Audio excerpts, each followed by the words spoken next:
Hello everyone, in this video I will be showing you how to change the shape of a picture on Canva. The first thing you need to do, for example, if I were to tap on this random pic right here, at the moment you can see that it is square.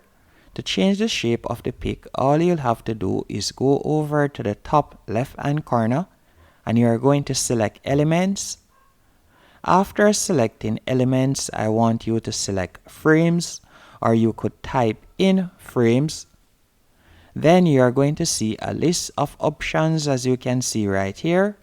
Now let's say I want the pic to be a circle. I can simply tap on the circle.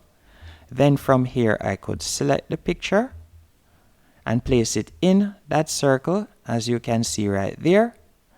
Another thing that I could also do, let's say I would want the pic to be a different shape. I could tap on elements again. Once in frames, all you have to do is simply scroll down and select the shape that you would like the pic to be. So let's say I want it to be rectangular. I could simply tap on this rectangular option. Then from here I could select the same picture and place it in the rectangle as you can see right there. Hope you found this video helpful and informative.